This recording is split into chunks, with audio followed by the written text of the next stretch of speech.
पंच लेकर मैं हूं शफा गौहर। पांच के पंच में बड़े मुद्दे से हम शुरुआत करते हैं और आज का मुद्दा भी लाइन ऑफ एक्चुअल कंट्रोल से बड़ी खबर, लद्दाख की सरहद से बड़ी खबर इस वक्त आ रही है कि पीपल्स लिबरेशन आर्मी पीएलए यानी चाइना की फोर्सेस ने डिप्लॉयमेंट अपनी बढ़ा दी है। खबर आ रही है कि चाइना ने गिरगिट की तरह रंग बदलना फिर से शुरू कर दिया। लद्दाख के अंदर अपनी बड़ी तोपखाना लगाने की बात सामने आ रही है और पीएलए की तरफ से PLC 181 तोप जो है वो लगाई गई है। हैवी आर्टिलरी और गन्स जो है वो वहां पर लगा दी गई और माना जा रहा है कि PLC 181 का निशाना तकरीबन 50 किलोमीटर की रेंज वाली ये तोप लगाई गई है और इस तरीके की डिप्लॉयमेंट जो है वो फिंगर 6 से लेकर फिंगर 8 के बीच में की गई है। ये हैवी डिप्लॉयमेंट। बड़ी खबर इस वक्त जो सामने आ रही है वो ये है कि एक तरफ से बातचीत, कल हमने देखा था कि वर्किंग मैकेनिज्म के तहत बातचीत भी हो रही थी,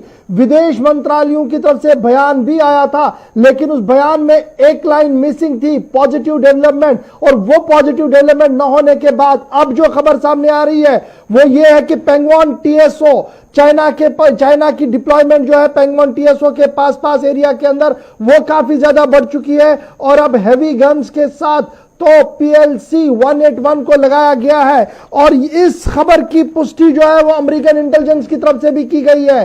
थोड़ी देर पहले अमेरिकन इंटेलिजेंस सैटेलाइट इमेज की जो सर्वे डिटेल्स सामने रखी गई है उसमें बड़ा खुलासा पेश कर दिया गया है। अमेरिका की जो इंटेलिजेंस एजेंसियां हैं उन्होंने सैटेलाइट इमेज को रिवेरीफाई करने के बाद कहा कि सिर्फ 2 दिनों के अंदर अंदर ये सारी डिप्लॉयमेंट जो है यहां पर देखी गई है। और जो नए कैंप्स डेवलप हुए हैं, एक और डेवलपमेंट यहां पर आ रही है कि नए कैंप्स बनाए गए हैं और तकरीबन सिर्फ इन दिनों के अंदर 26 नए कैंप बनाए गए हैं। पेंगोंग TSO के आसपास के इलाके के अंदर 22 स्पोर्ट बेस बनाई गई है, 2 हेलीपोर्ट्स बनाए गए हैं और तो कुल मिलाकर 50 इंस्टॉलेशन जो है वो PLA की तरफ से इस एरिया के अंदर बनाए गए हैं। एक तरफ से बातचीत, दूसरी तरफ से डिप्लॉयमेंट और हैवी आर्म्स और heavy equipments line of actual control पर लाना। तो सवाल सीधे से है कि बातचीत के जरिए से आखिर क्या कोई समाधान नहीं निकल पा रहा है और क्या डिप्लोमेटिक चैनल्स पर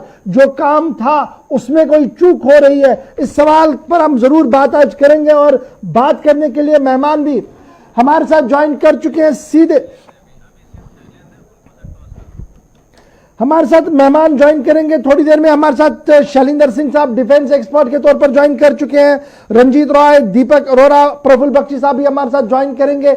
बात करेंगे कि जो स्ट्रेटजी बनाई गई है, ये जो डिप्लॉयमेंट हो रही है, एक तरफ से बातचीत और दूसरी तरफ से PLC 181 टैंकों को लगाना, हाई आर्टिलरी वो इक्विपमेंट्स को सरहद के पास लाना, ये क्या कुछ है। और जिस तरीके से अमेरिका की तरफ से इंटेलिजेंस ने थोड़ी देर पहले जो क्लियरेंस हुई है कि अमेरिकन इंटेलिजेंस ने इस बात को माना है कि सिर्फ 2-3 दिनों के अंदर अंदर ये सारी चीजें जो है हुई है कि 26 नए कैंप, 22 स्पोर्ट बेस और 2 हेलीपोर्ट बनाए गए और सैटेलाइट इमेज से भी ये चीजें जो है वो साफ हो रही है। 2 मिनट के लिए अगर सैटेलाइट इमेज चला सकते हैं आप, जरा उनको भी चलाइएगा। पहले सैटेलाइट इमेज को भी 2 मिनट के लिए चलाइएगा ताकि हमारे व्यूअर्स को पता लग सके कि इन सैटेलाइट इमेज की पुष्टि जो है वो की है अमेरिका की इंटेलिजेंस एजेंसीज ने भी।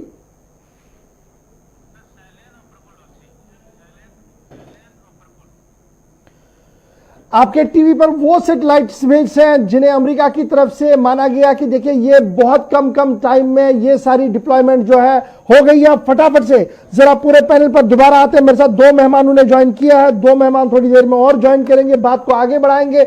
बहुत शुक्रिया प्रफुल्ल बख्शी साहब मेरे साथ ज्वाइन करने के लिए और शैलेंद्र सिंह साहब मेरे साथ ज्वाइन करने के लिए। सबसे पहले आज शुरुआत सर आपसे, शैलेंद्र सर आपसे करेंगे। एक तरफ से लगातार हम टॉक्स की बात कर रहे हैं, बातचीत हो रही है और हमने देखा कि जो विदेश मंत्रालय की तरफ से बयान आया, चाहे MHA ministry for external affairs MEA India का स्टेटमेंट हो या सरहद के उस पार बेजिंग से स्टेटमेंट आया हो, लग रहा था कि शायद बातचीत से बात बनेगी। लेकिन बातचीत से बात कितनी बन रही है, नई खबरें सामने आ रही है। कल तक तो सिर्फ बफर जोन की बात आ रही थी, अब हैवी डिप्लॉयमेंट, टैंक्स और भी पता नहीं क्या क्या लगाया गया है वहां पर। किस तरीके से इस नई डेवलपमेंट को देखे जो चाइना की तरफ से हो रही है? देखिए, जय हिंद।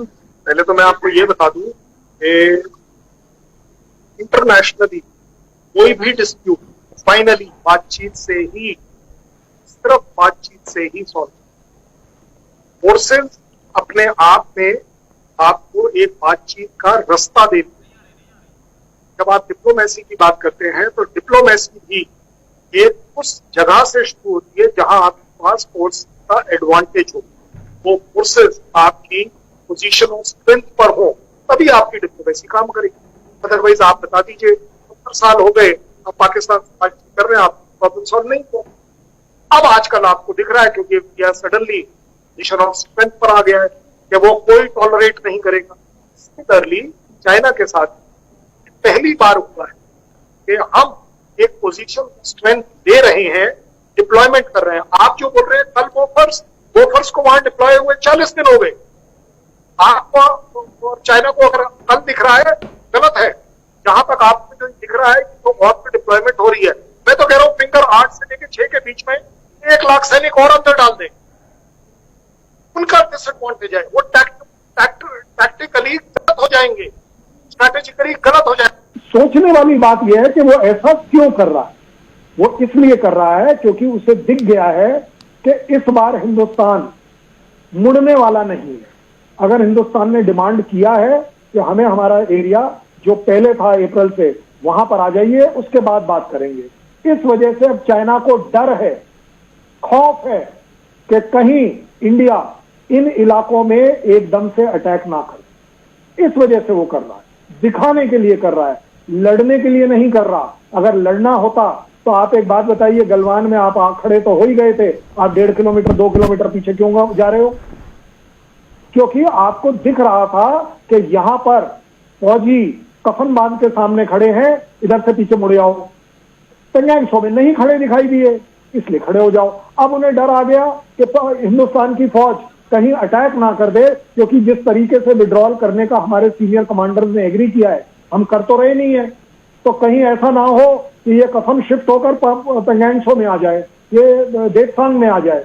इस वजह से इलाकों के अंदर वो अपनी फौज भेज रहा है।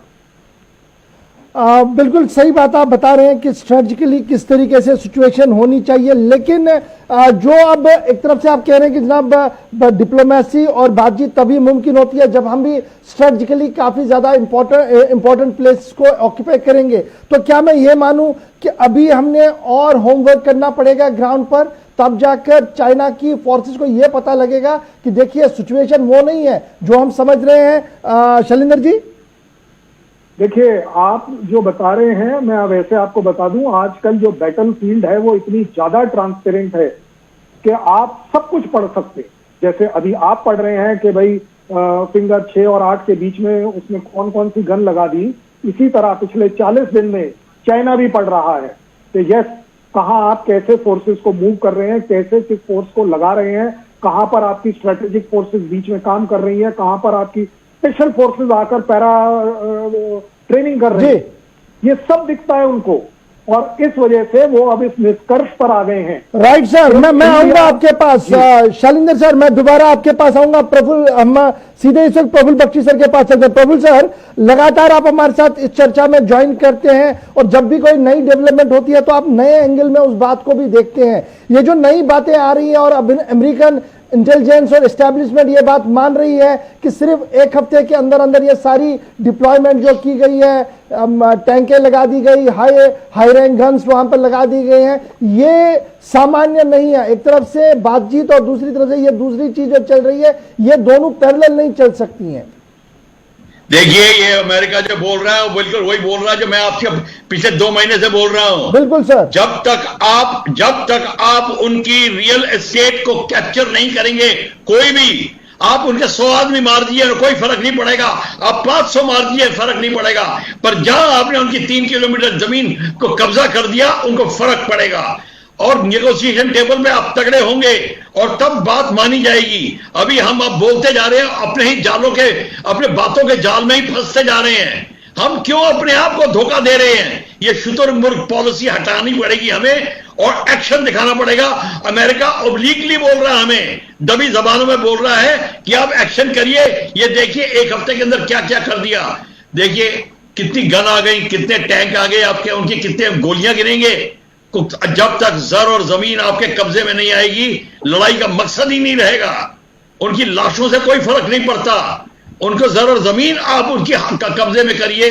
वो हमने शुरू से नहीं किया, बल्कि निहत्ते अपने वॉरियर्स को आगे भेजते रहे और अभी भी बातें करते जा रहे हैं। ये हमारे लिए बहुत खतरनाक है। यहां तक कि मैं को अब पता है हमारी फौज में रोष आ रहा है, हमारे पायलट्स में गुस्सा आ रहा है इस समय। उनकी लैंग्वेज जाके सुनिए, फिर पता चलेगा आपको।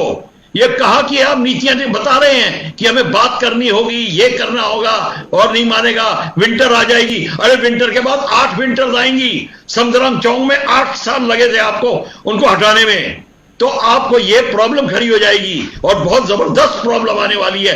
कारगिल वाली गलती हम दोहरा रहे हैं। एक तो सोते हुए पकड़े गए और आईटीबीपी को ब्लेम कर रहे हैं कि उन्होंने हमें बताया नहीं, और दूसरा अब जब आ गए हमें दुश्मन दिखाई दे रहा है तो उसको बैठने दे रहे हैं। वो बंकर भी बना रहा है, एवरीथिंग विंटर्स के लिए कंसोलिडेट कर रहा है। आप हमारे को बता रहे हैं कि हमारे सैनिकों को गर्म कपड़े मिल रहे हैं। अरे भैया उनको देखिए, उन्होंने बंकर्स बना दिए हैं और रोड्स भी हैं, रेलवे लाइन आगे कनेक्टेड है उनकी। वो तो बिल्कुल इंपॉर्टेंट पोजीशन में बैठे हैं, आराम से बैठे हैं। तो क्या मैं आऊंगा दोबारा आपके पास, बड़ी इंपॉर्टेंट बहस आपने छेड़ दी है सर। मनोज मिश्रा सर ने भी हमारे साथ ज्वाइन किया। मनोज जी बहुत शुक्रिया ज्वाइन करने के लिए। कल जब मीटिंग हो रही थी फॉरेन अफेयर्स मिनिस्ट्री के अंदर, वर्चुअल कॉन्फ्रेंस हो रही थी, उसके बाद जो स्टेटमेंट्स आ रहे थे लग रहा था कि शायद स्ट्रीमलाइन होगा, कुछ और वक्त लगेगा, स्ट्रीमलाइन होगा। लेकिन अब जो इंटेलिजेंस रिपोर्ट्स आना शुरू हो गए हैं, चाहे अमेरिका ने खुद कहा कि देखिए 2-3 दिनों में क्या कुछ वहां पर हुआ है, सैटेलाइट इमेज दोबारा आना शुरू हो गई है और मूड चाइना का वापस जाने का नहीं है। जिस तरीके से अभी प्रफुल्ल बख्शी साहब कह रहे थे, देखिए टाइम नहीं है कि आप स्टैंड स्टिल पोजीशन को इस तरीके से रखेंगे, अब थोड़ा सा आगे बढ़ना होगा, हमने भी कहीं पर हाथ पैर डालने होंगे, तब हम एक स्ट्रॉन्ग नेगोशिएटिंग पोजीशन में आएंगे। क्या आप भी इसी तरीके से देख रहे हैं कि सिचुएशन वाकई तौर पर वो आ गई है कि हमने भी वीक पॉइंट्स पर आकर नस दबानी पड़ेगी अब उनकी? नहीं गौहर साहब, दरअसल हम लोग जो कल इस मुद्दे पे बात कर रहे थे, और फिर बताना चाहूंगा 30 जून की जो बैठक थी उसके बाद 15 दिन का समय इस बात पे डिसाइड हुआ था कि हम वापस जाएंगे और इन चीजों को छोड़ेंगे। 14 जून के बैठक में भी सिर्फ नाम मात्र या कहिए कि एक जो मैसेज होता है, एक संदेश देने वाली बात होती है, चाइना ने सिर्फ उतना संदेश दिया था। और 14 जून से आज हम बैठ करके 24 जुलाई की बात कर रहे हैं। पीछे जाना होता तो वो सारी जगह खाली हो गई होती, स्पेशली फिंगर 4 की बात कर रहे हैं।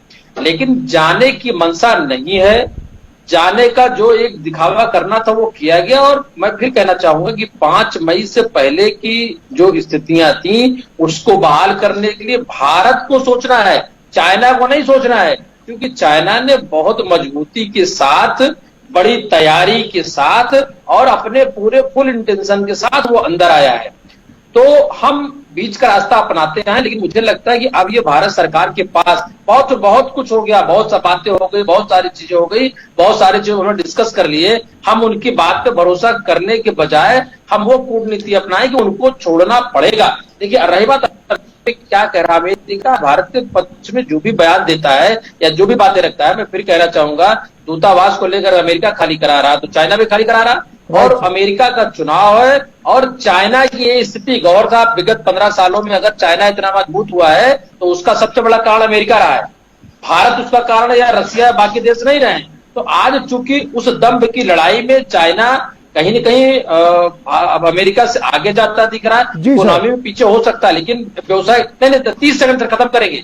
भारत को मैं फिर कहना चाहूंगा, लद्दाख की जो स्थितियां हैं इस पर अब बीच का रास्ता अपनाने के बजाय 1 to 1 का रास्ता करें और चाइना को पीछे किसी भी कीमत पे जाने की स्थिति में मजबूर करें।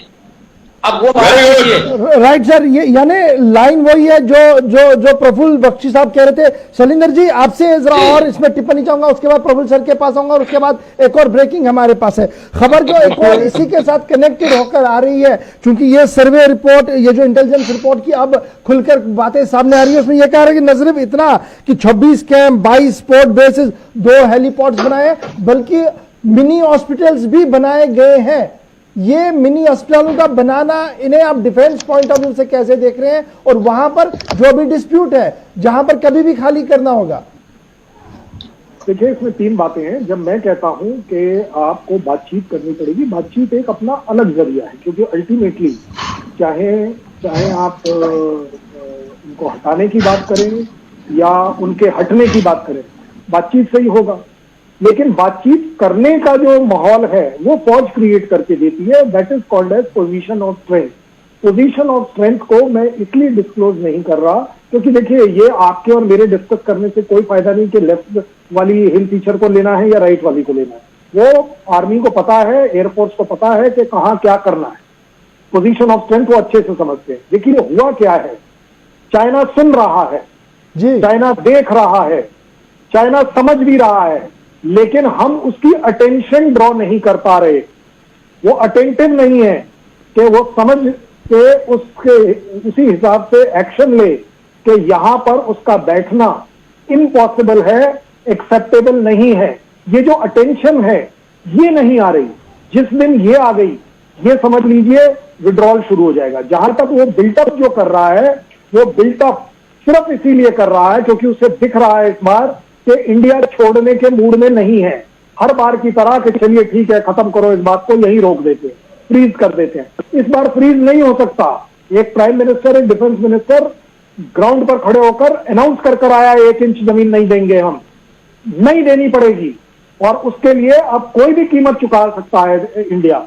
इस वजह से वो अपने बिल्टअप कर रहा है। राइट सर, यहां पर आपको रोक रहा हूं कि किसी भी कीमत पर हमने जमीन छोड़नी नहीं है, स्ट्रेटेजिकली काफी इंपॉर्टेंट है। लेकिन बड़ी खबर जो एक और आ रही है वो ये आ रही है कि विदेश पॉलिसी, जो फॉरेन पॉलिसी हमारी है, उसमें भी कहीं ना कहीं सेंधमारी हो रही है। कल तक जो हमारे साथ साथ देश चला करते थे, उन्होंने अचानक से अपना रुख बदलना शुरू कर दिया है। और बड़ी खबर जो इस वक्त आ रही, जरा ब्रेक कीजिए, हमारी दूसरी बड़ी खबर जो इस वक्त आ रही है बांग्लादेश से, क्योंकि खबर यह आ रही है कि शेख हसीना वाजिद ने भारत के राजदूत से मिलने से मना कर दिया है। यह दूसरी बड़ी खबर इस वक्त जो आ रही है, यह भी काफी ज्यादा इंपॉर्टेंट है जियोपॉलिटिक्स के अंदर। आपको याद होगा, शेख हसीना ने सिर्फ चंद दिन पहले बातचीत की थी जनाब इमरान खान के साथ, और अब ये दूसरी खबर जब आ रही है कि शेख हसीना नहीं बात करेगी। और पिछले 2 महीनों से कंटिन्यूसली एफर्ट्स किए जा रहे थे कि राजनी जो हमारे वहां पर डिप्लोमेट है रीवा गांगुली, वो बात करें, लेकिन नहीं माना है, बात नहीं हुई है। अब ये वहां पर लोकल पेपर जो वहां बांग्लादेश के, उन्होंने टॉप बैनर हेडलाइंस के साथ थोड़ी देर पहले इसको लिया है, और अभी थोड़ी देर पहले अब ये सर्कुलेट यहां पर भी हो रही है। सबसे पहले प्रफुल्ल बख्शी सर आपके पास आऊंगा, फिर मनोज जी आपके पास भी, और शैलेंद्र सर आपके पास भी। प्रफुल्ल सर, यहां पर कैसे आप देख रहे हैं इसको कि बांग्लादेश ने भी थोड़े से हाथ खींचना पीछे शुरू कर दिया है, क्योंकि उनका उधर भी इन्वेस्टमेंट चाइना की बहुत ज्यादा 2019 के बाद देखने को मिली है। देखिए, आपने कैसे सोच लिया था बांग्लादेश आपकी गोदी में है। बांग्लादेश ने तो कब का चाइना को एसएसयू हार्बर दिया हुआ है, चाइनीज सबमरीन आती है वहां पर। आप किस ख्यालों में डूबे हुए हैं? ना म्यांमार, बांग्लादेश, श्रीलंका, सब जगह चाइनीज शिप्स आ रहे हैं। तो ये दूसरी बात है कि अब हमारे साथ डिप्लोमेसी अभी तक शेख हसीना ने अच्छी की थी, अब हमारे एम्बेसडर को गिड़गिड़ाना पड़ रहा है, वो दूसरी बात है। ये हमारी विदेश नीति की प्रॉब्लम आ गई है। ये हम लोग सुरमुर्ग क्यों बने हुए हैं? किस दिन का इंतजार कर रहे हैं कि हमारी आंखें खुलेंगी? ये सफा नजर आ रहा है आपको। और मैं आपको भाई अभी भी बता दूं कि ये जो नेवल अभियान चल रहा है साउथ चाइना सी में और पाक स्ट्रेट में, या अभी ये जो स्टेट है वहां पे ये एम खत्म हो जाएगा फॉरेन कंट्रीज का, क्योंकि चाइना अगर उसकी शिपिंग रुक भी गई, वो भारत के लद्दाख बॉर्डर पे अपनी चीज जारी रखेगा। हम ये सोच के बैठे कि वहां के प्रेशर से यहां प्रेशर कम कर देगा, ये बात गलत है। राइट सर, ये बात मत सोचिए। और ये छोड़ेगा नहीं, और आपके नक्शे बदलने पड़ेंगे आपको, ये देख लीजिए। ठीक है सर। शैलेंद्र सर, फटाफट से इस बात पर भी जरा आइएगा, किस तरीके से देखते हैं नई डेवलपमेंट को, जियो डेवलपमेंट बन रही है हमारी। जहां तक बांग्लादेश का सवाल है, ये हमारे लिए एक नया डिप्लोमेटिक चैलेंज है, और ये चैलेंज सिर्फ हमें बांग्लादेश से नहीं है, ये हमारे को श्रीलंका से भी होता है, अभी थोड़े दिन पहले नेपाल से भी होता है।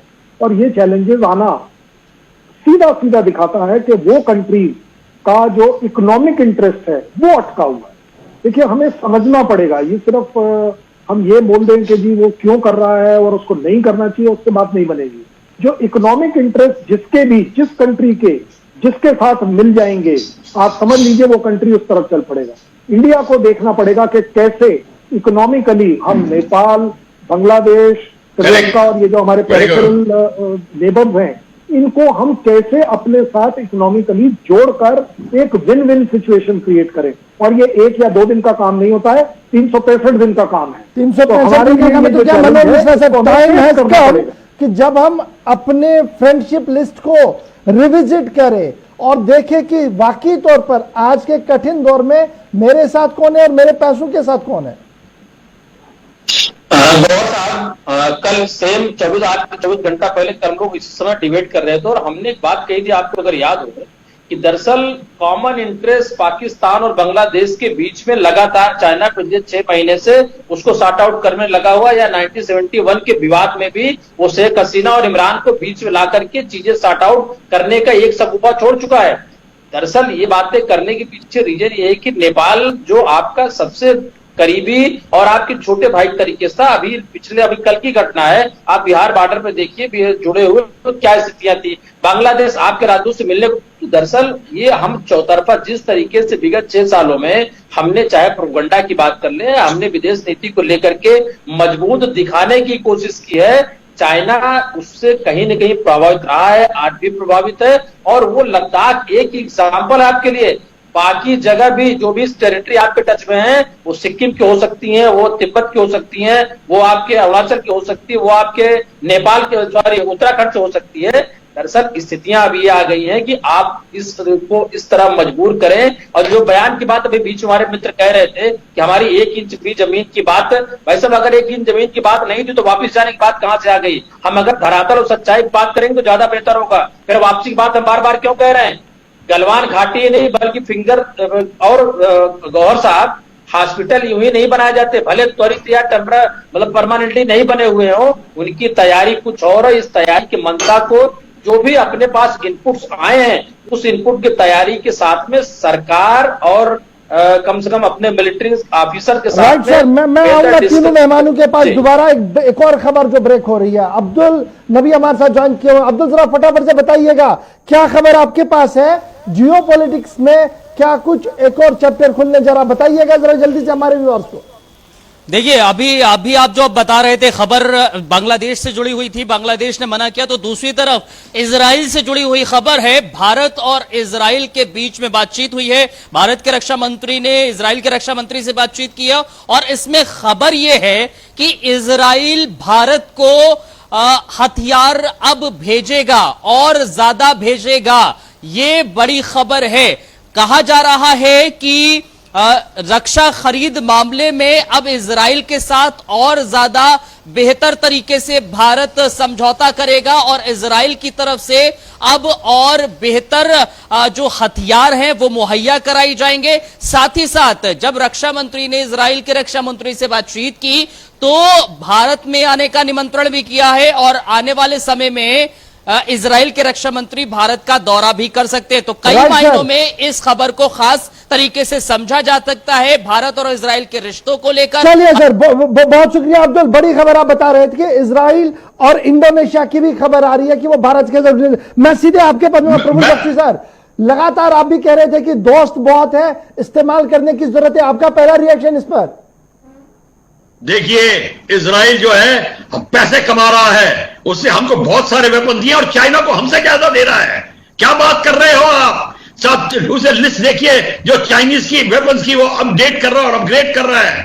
वो इजराइल को चाहिए एक्चुअल डॉलर, जो डॉलर दे देगा वो उसकी तरफ है। आप खुशियां मत मनाइए और लड्डू नहीं फोड़िए कि इजराइल आपको वेपन देगा, क्योंकि आप वेपन बनाते नहीं हो। आप एक वेपन नहीं बनाते और मेडल की तरह पहनते हो कि हम सारे वेपन खरीदते हैं। तो ये इजराइल फायदा उठा रहा है और चाइना को भी दे रहा है। ये बात हमारे को बहुत भारी पड़ रही है। जो 70 साल में गलतियां करी हैं उसका खामियाजा आप भुगत रहे हैं। इंडिजिनाइजेशन प्रोग्राम आपका निल है और अब जब बनाना शुरू किया प्रेजेंट गवर्नमेंट ने, वो 8-10 साल लगेंगे उसको जेस्टेशन खत्म करने में। अच्छा कदम उठाया है, पर यह कदम 1955 में उठना चाहिए था, जो अब उठ रहा है। यानी देर से ही कदम उठाए। शैलेंद्र सर, कैसे देखें इस डाउट ही नहीं है दोस्ती को? कि क्या ये दोस्ती है या internationally- बाकी तौर पर बिजनेस एक ट्रेंड है? एक तरफ से रूस हथियार बेच रहा है, एक तरफ से इजराइल हथियार बेच रहा है। सब पैसे बना रहे हैं। देखिए, ऐसा है कि ये इसमें तो खैर कोई डाउट है ही नहीं कि कोई भी देश किसी के साथ नहीं खड़ा, क्योंकि कहने के लिए ठीक है यूएस आपके साथ खड़ा, यूएस कल तक पाकिस्तान के साथ खड़ा था, कितनी बार आकर उसने उसके बॉर्डर पर लड़ाई करी, कोई लड़ाई नहीं है। जहां तक वेपन्स का सवाल है, वेपन्स में it's a very clear cut understanding, it's a business.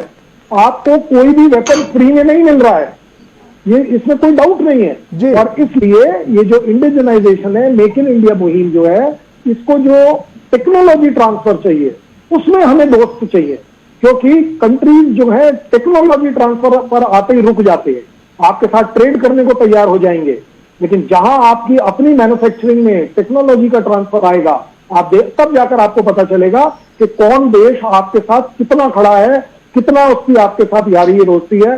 क्योंकि कितनी भी अच्छी स्ट्रैटेजिक आप अलायंस कर लीजिए, वो आपके सरहद पर आकर आपकी लड़ाई नहीं लड़ेगा, आपको अपनी ही लड़ाई लड़नी पड़ेगी। अपनी लड़ाई खुद लड़नी पड़ेगी। तो मनोज मिश्रा, आपसे भी एक व्यू पॉइंट इसी मुद्दे पर, ये जो इंडिजीनियस होना चाहिए था, जो नहीं हुआ, जिसका प्रफुल्ल सर को मलाल है कि देखिए होना चाहिए था, नहीं हुआ, अब हो रहा है, इसमें आगे इसका फायदा मिलेगा, ये मैं फेलियर मानूं अपनी पॉलिटिकल लीडरशिप का आज तक?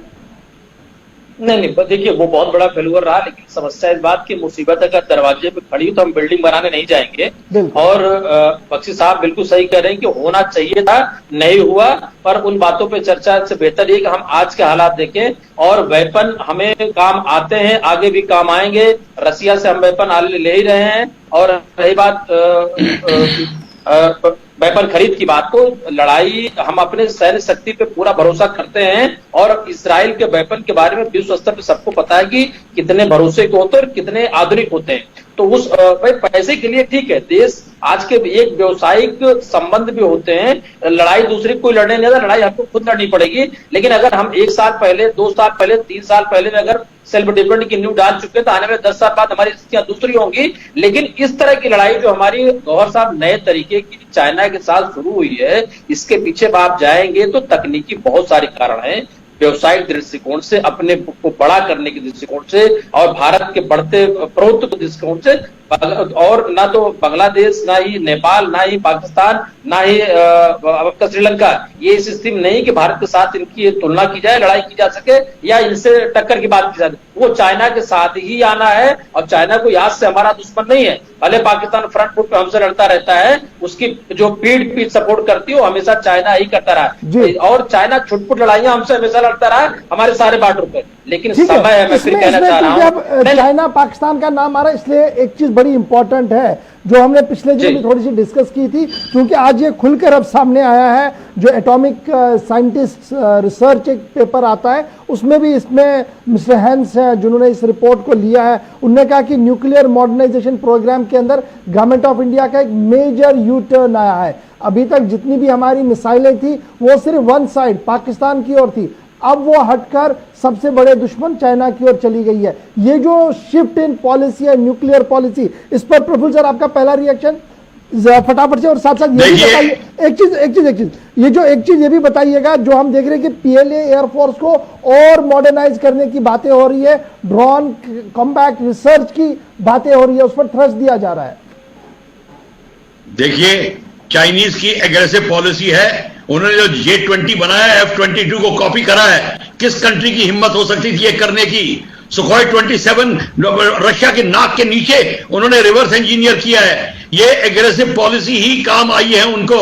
और जो चाइनीज की जो इक्विपमेंट है, ये हम बड़े खुशी से कहते हैं कुछ नहीं है, उनके सारे इक्विपमेंट उनके पास में है। और दूसरी बात है, जो न्यूक्लियर पॉलिसी की बात कर रहे हैं, आप ठीक कहते हैं, हमारी पहले हम पाकिस्तान सेंट्रिक थे और पाकिस्तान की बात करते थे, पर हमारा न्यूक्लियर माइंड सिर्फ चाइना की तरफ था।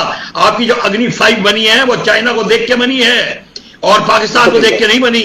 चाइना जो है वो अमेरिका को देख के थ्रेट समझता था, हम चाइना को थ्रेट समझते थे और ठीक करते थे। हमारी पॉलिसी अब बिल्कुल क्लियर होनी चाहिए। और नो फर्स्ट यूज जो है ना, वो बहाना है और दिखावा। ना चाइना मानता है ना हम मानते हैं। अब पर हमने कहने में बहुत देर कर दी, चाइना ने कभी देर नहीं करी थी। तो शैलेंद्र ये भाई, हमारी पॉलिसी है। आपका रेस्पॉन्स है इस पर? नहीं, देखिए, जहां तक न्यूक्लियर पॉलिसी की सवाल है, आप मुझे एक बात बताइए, हमारे ज्यादातर न्यूक्लियर टिप्ड मिसाइल्स जो हैं उनके रेंजेस 3000 से 5000 किलोमीटर क्यों हैं? बस कौन सी ऐसी जगह है पाकिस्तान में जहां हमें 5000 की जरूरत है?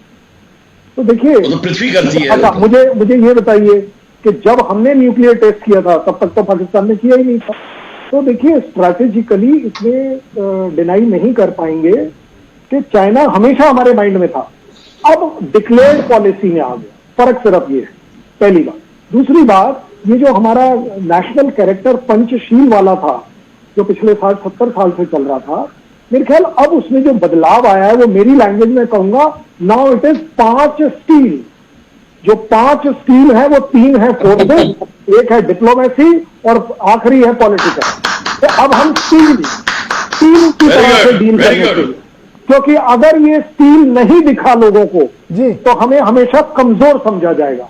पंचशील में जो हमारे हाथ जुड़े हुए थे, आज लोगों को वो 5 उंगलियां दिख रही हैं, 5 हाथ दिख रहे हैं और स्टील की चीजें दिख रही हैं कि जो हम अब रिजॉल्व ले रहे हैं। अगर आप एक बात बताइए, आप अभी बोल रहे थे गन उन्होंने डिप्लॉय, हमने तो बहुत पहले से डिप्लॉय कर रखी है, वो तो हमें देख के कर रहा है। सो अब जो तरीके जो अपनाने शुरू करें हमने, वो है सब स्टील के, ताकत के। और जब तक ये ताकत दुनिया को नहीं दिखेगी, मान लीजिए मेरी बात, कल कोई पता नहीं, भूटान भी शायद आपके लिए सवाल जवाब खड़े कर देगा। जब लोगों को स्टील की बॉडी दिखती है, स्टील का थप्पड़ दिखता है, स्टील का माइट दिखता है, लोग अपने आप समझते हैं everybody respect the powerful, right? Manoj sir, जी कैसे देखते हैं इस पूरी बातचीत को जो हमारे शैलेंद्र जी ने कही और प्रफुल्ल बख्शी साहब ने जिसको शुरू किया कि नहीं जनाब ऐसे बहुत हो गया जी, अब पॉलिसी क्लियर होनी चाहिए आईने की तरह। गौहर साहब, एक बात समझ जाइए, ये लद्दाख का विवाद देर सवेर सुलझेगा, क्योंकि भारत वापसी के या रिटर्न के मूड में नहीं है, ये तो तय मान के चलिए। लेकिन इस परिप्रेक्ष्य में बाकी जो समस्याएं या बाकी जो बिग प्रॉब्लम्स दिख रहे हैं, जैसे अभी बख्शी साहब ने कहा, शैलेंद्र जी ने कहा, मैं दोनों लोगों की बात से सहमत हूं।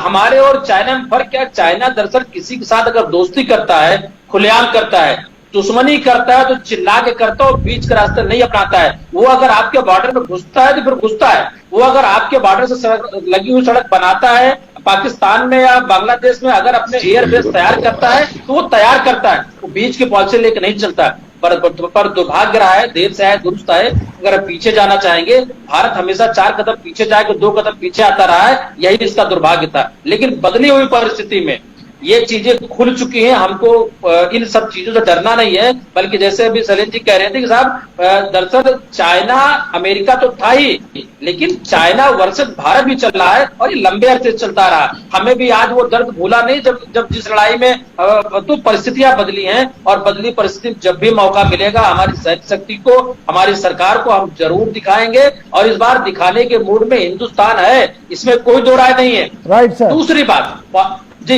दूसरी बात मैं कहना चाह रहा हूं कि जरूर हमको 100 बार सोचना पड़ेगा, पर सोच के साथ अपनी ताकत का प्रदर्शन भी जरूरी है। हमने लिया ना डिसीजन 370 का, हमने अलग किया ना जम्मू कश्मीर और लद्दाख को, इस लद्दाख का अलग करने के पेट में दर्द चाइना में हुआ है, तो होने दीजिए, प्रॉब्लम देखी जाएगी, लेकिन सॉर्ट आउट करना बहुत जरूरी है।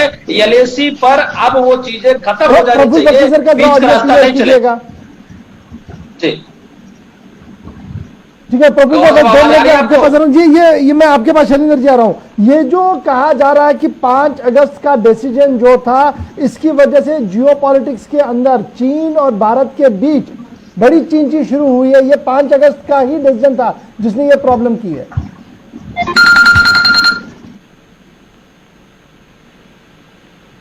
शैलेंद्र जी क्या आप मुझे सुन पा रहे हैं? जी मैं सुन पा रहा हूं जी। ये जरा क्लियर कीजिए, मैं क्या इसे हम माने कि 5 अगस्त के डिसीजन को, जो एक बड़ा डिसीजन था जम्मू कश्मीर को लेकर, ये भी एक बड़ी परेशानी चाइना के लिए बनी जो आज हम लद्दाख के अंदर देख रहे हैं? नहीं, देखिए, ये तो चाइना ने उसी दिन दिखा दिया था कि भाई जो भी आप लद्दाख से रिलेटेड कर रहे हैं उसमें वो आपके साथ नहीं खड़ा है, और वो इसीलिए हमेशा पाकिस्तान को सपोर्ट करता है।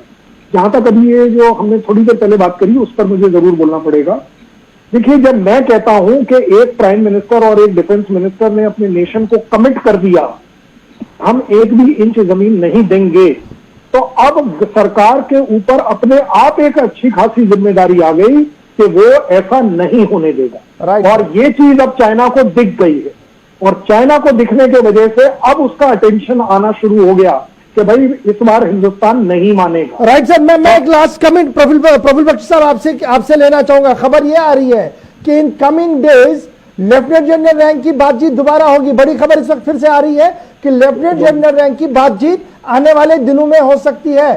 क्या कुछ एक्सपेक्टेशन आपकी है कि लेफ्टिनेंट जनरल रैंक के अफसर दोबारा बैठेंगे? कुछ आइस ब्रेक होगा लद्दाख के अंदर?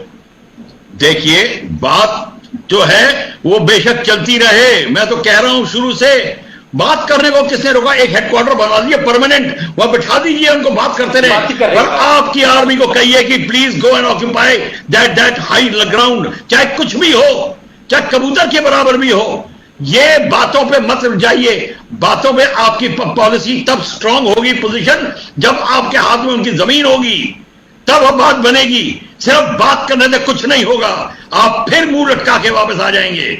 इसीलिए मैं कह रहा हूं, बात करते रहिए, क्रिसमस तक करिए, पर उनकी जमीन लेके दिखाइए, और जब तक आप जमीन नहीं लेंगे कुछ नहीं होगा। चलिए, बहुत शुक्रिया प्रफुल्ल बख्शी साहब, शैलेंद्र सिंह साहब और मनोज मिश्रा जी मेरे साथ इस चर्चा में ज्वाइन करने के लिए। आज 2-3 बड़ी इंपॉर्टेंट बातें सामने थी जिस पर चर्चा करना काफी ज्यादा जरूरी था, क्योंकि अमेरिकन इंटेलिजेंस की सैटेलाइट इमेज की वेरिफिकेशन की रिपोर्ट सामने आई है।